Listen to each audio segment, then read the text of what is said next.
everyone, I just filmed this look for you and it is an all drugstore product look using fewer than 10 products. So it's more of a simple, everyday, realistic kind of look for just someone who needs to get out the door and doesn't really care about being super fancy, but definitely still wants to look put together. So if you want to see how I did this, just keep watching. Today I'm going to use the Outlast Stay Fabulous 3-in-1 foundation. I do also really love the L'Oreal Magic Lumi foundation, but I want to use a more luminizing setting powder today, and this is the more matte foundation, so I tend to pair those as opposites. So if I were using the Lumi, I would need a more mattifying setting powder, and I don't have a super mattifying drugstore powder. So this one it is. This is in the shade 805. And I'm putting it on with the Sephora Collection 55.5, the Pro Mini Airbrush. For concealer, I'm going to go in with the Maybelline Fit Me concealer. I like this concealer a lot because it's really creamy. I'm going to be blending that in with a Sonia Kashuk, just a giant fluffy blending brush. I have just a little bit of redness right here, so I'm taking a little bit of my foundation on the same brush that I used on my concealer and just blending it over there to get a little bit more coverage to make sure that that doesn't stand out. I don't know what's going on there, but I've had a little patch of redness right here for a few days. I'm going to blend some right above my brows as well, because I tend to have a little bit of redness right there. I don't have a really true drugstore brow product except for just a brow, like a tinted brow gel, and that's not quite enough for me. So I'm going to try using the Toughest Taupe Color Tattoo. I've heard really great things about it, so we'll see how it goes. When I do colored brows, I often use the color tattoos to fill them in, and then I'll usually set them with a powdered eyeshadow, but it's amazing how much color these things pack on if you really want them to. They are definitely drier than dip brow, but they work. Check that out.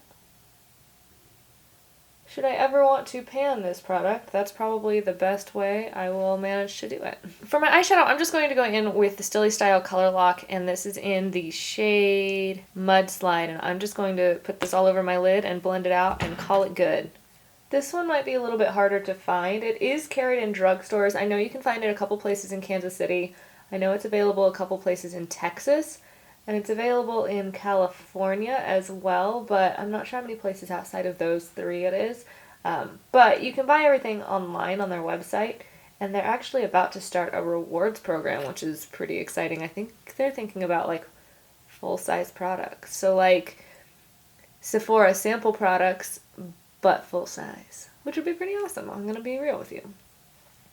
Seriously, I love this color. It's so pretty. If I had an eyeshadow primer from the drugstore, I would have used that first just to make sure that it doesn't crease on me, because I do find cream shadows tend to crease on my eyelids a little bit because I have oilier eyelids. But if that's not a problem for you, you don't even have to worry about it. Just to finish all of the defining parts of my face, I am going to go ahead and do my lips now. This is the L'Oreal Lacque in, I believe, Lacquey. Oh no, Lacquey Charm 201, sorry. This is the Lacquey You maybe isn't that one that I have? Anyway, this is a really pretty My Lips But Better kind of shade. It's quite a pretty rosy pink. This is my favorite kind of shade of lipstick, I think, if I had to pick a general shade family. It's this kind of a little bit darker than nude, but still very neutrally rosy pink. I really like it. And I like this formula too. It sticks around for quite a while. I do want to put on just a little bit of blush, and I'm going to use, of course, Milani Luminoso. It is my favorite drugstore blush without a question. That's pretty obvious if you know anything about my makeup habits or have watched more than 2 of my YouTube videos. You have seen me use this. I am not a big built-up blush kind of person. I just wanted to add a little bit of color and life back into my face, so I'm going to make sure that's really well blended. I don't really even want you to be able to tell that I am wearing blush, except that it looks better than if I weren't. All that's left is for me to curl my lashes and put on mascara. Today I'm going to use the Maybelline Full and Soft, which is one of my long-term mascara loves. I used to use this a lot way back in the day before I even knew anything about makeup, and I loved it so much. It was great. I forgot to use my setting powder. That tells you how smart I am. I just want it a little bit in the center of my face, so I'm going to go in. This is the Wet n Wild Reserve Your Cabana, and a lot of people use this as a highlighter apparently, but there ain't no way this is a highlighter on me. I think it works really well as an illuminating setting powder, so something that adds a little bit of a sheen, but it's not highlighty to me at all. Maybe if you were a much darker, like medium to dark skin tone, but if you're at all fair to light, this is not going to really highlight anything. So there you have it, a really simple look It's very easy, straightforward. It is literally one eyeshadow color, a lipstick, a little tiny bit of blush, brows, mascara. And that's about as simple as I'm gonna get. I mean, to be real, I could probably go without the blush, but I do think it adds a little bit of color back in because that is a pretty medium full coverage foundation. If you were using a sheerer coverage foundation, it wouldn't be that big a deal to not go without blush. That way around. Anyway. And all of these products are really affordable. Like I said, the Colorlock, the eyeshadow stick, you might have to buy online, but I think it's like $6.50, which is definitely drugstore price.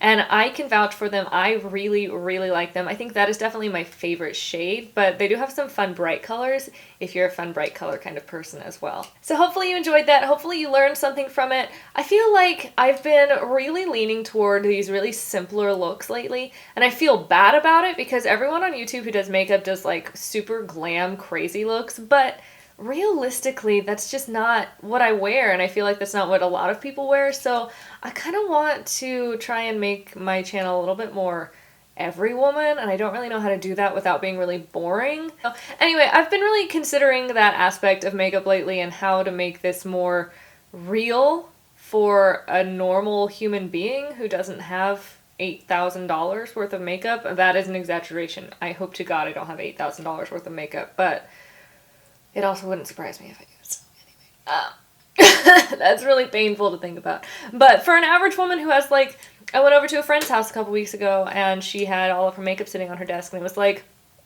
a foundation, a blush, an eyeshadow palette, a mascara, and the things that we do here on YouTube as YouTube makeup people, I don't want to call myself a guru because I'm not, but as people who talk about makeup here on YouTube, I feel like we lose touch with that a lot, and I would like to connect back to that. So anyway, that's a very long way of saying, if you have any thoughts about how to make that more interesting, or if you have questions about everyday makeup and how to make it better or whatever it is, I would love to hear them because I would love to start to incorporate more of that, hopefully, in the future. Anyway, thank you so much for watching, and I will see you all again very soon. Bye, guys!